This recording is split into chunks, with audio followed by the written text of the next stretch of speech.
So that kind of leads us into our next question, I guess.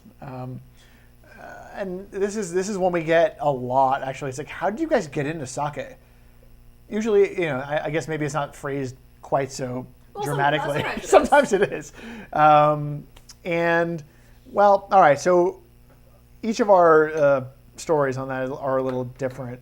For me, it was, I went on a trip to Japan in 2006, and I kind of just went because I liked video games and some anime, and I thought it would be kind of fun.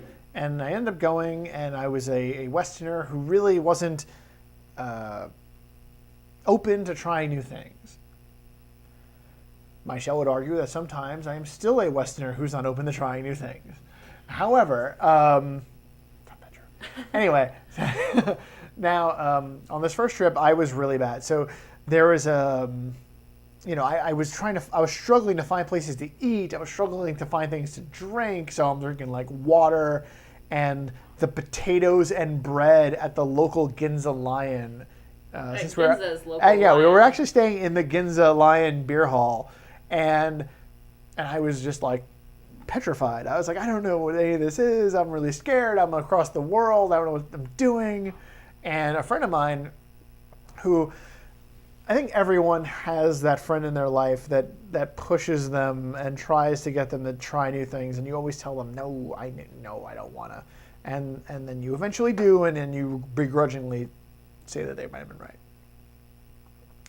So I'm at the Ginza Lion one of the nights that we're there, and I'm sad because I'm eating bread and potatoes in Japan. For the seventh night in a row. For the seventh night in a row. And he's getting the house cold sake at the Ginza Lion.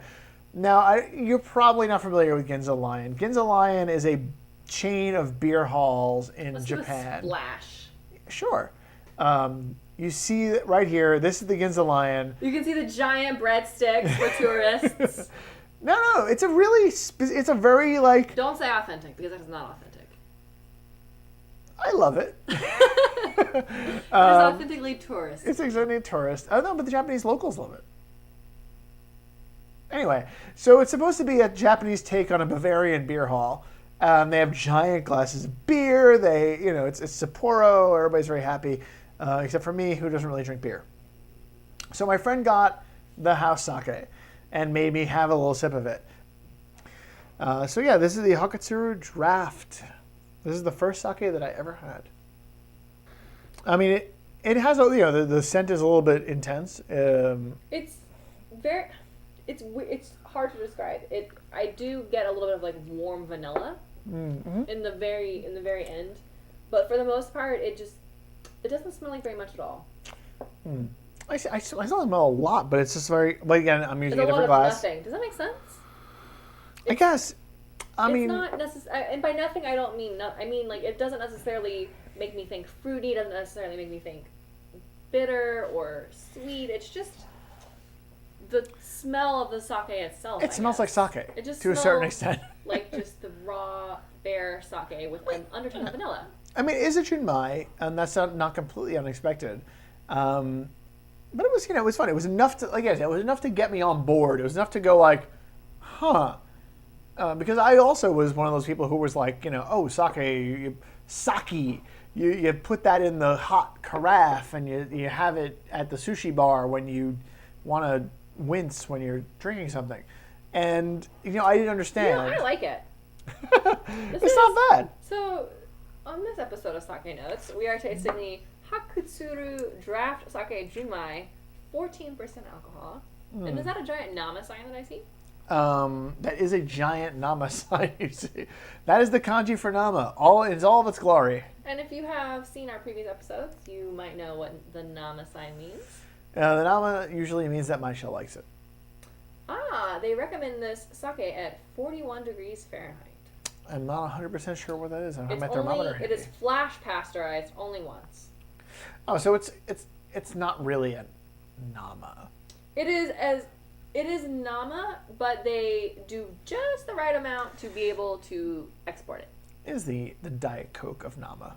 It is the Diet Coke Zero, right? That's Maybe. the very No, special Coke Zero would be. Coke Zero. It looks like it's Namachozo. So it is. Yeah, it's once pasteurized. Flash passer. They put that on the back. They don't put that on the front. In Kobe. Kobe. You know that we're going there, right? It's not currently on the menu. Oh. We talked about maybe going to Kobe. +4. So it's pretty dry, but not terribly dry. I guess that's where you get those nice vanilla scents. Imported via Oregon. Yeah.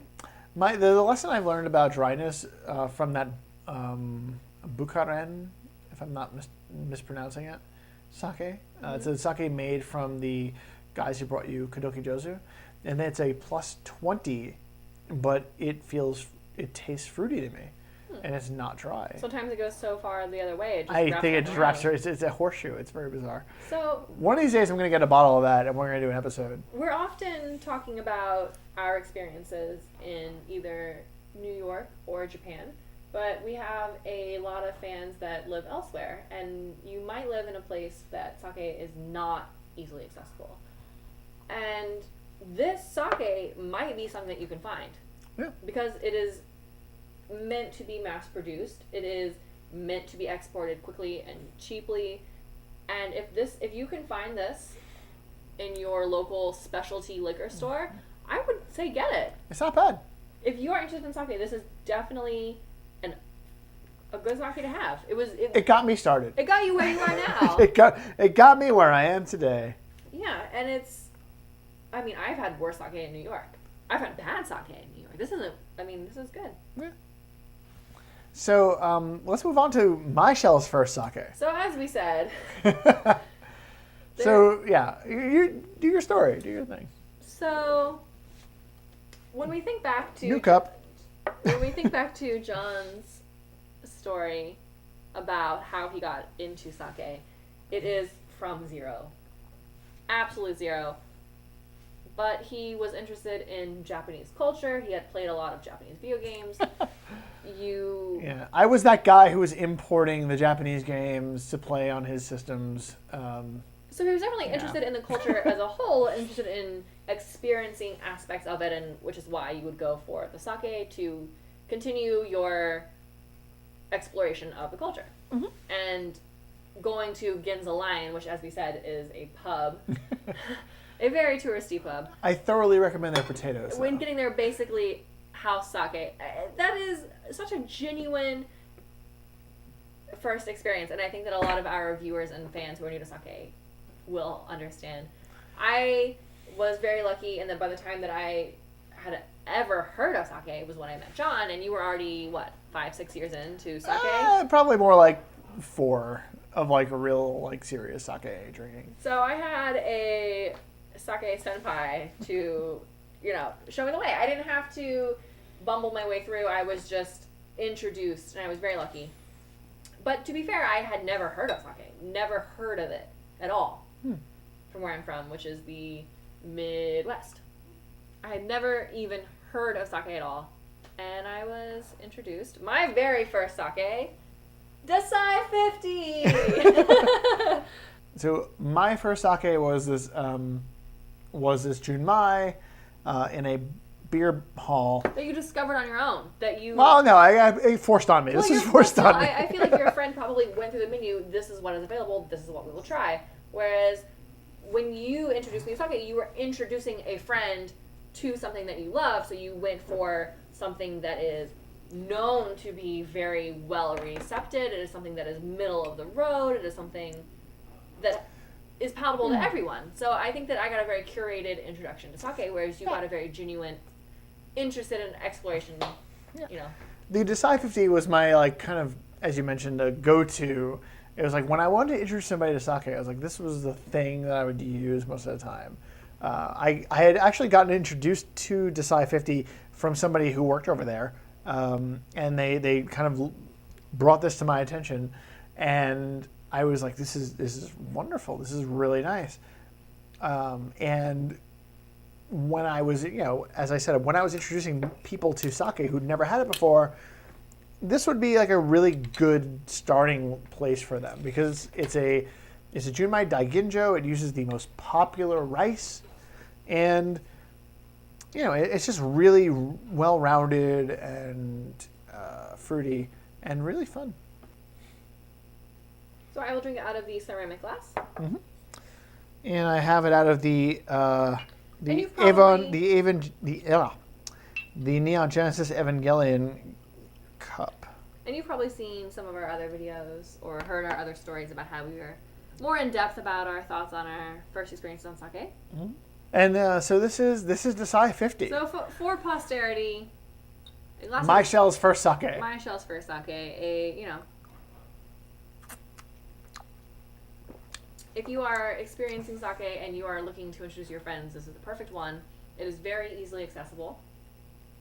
Desai It's everywhere now. Yeah, prolifically, and it is a great price point for the premium taste and quality that you get from it. So if you are wanting to introduce your family, your friends, your coworkers to sake, this is a great one to start. You can find it, in Wow, this places is that serve really sake. sweet after that Hakatsuru. I like it. Yeah, it's very nice.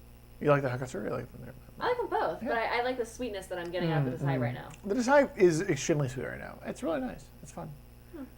So that is the first mailbag episode for the Sake Notes. If you had a question that we didn't get to, ask us. You can reach us email, Instagram, Facebook, Twitter. We have lots of social media that you can message us on. We'd love to hear your thoughts, questions, comments. And thank you guys again, as always, for watching. You guys are the reason we do this. And yeah, have a great night and enjoy your sake. We'll see you next time. Bye-bye.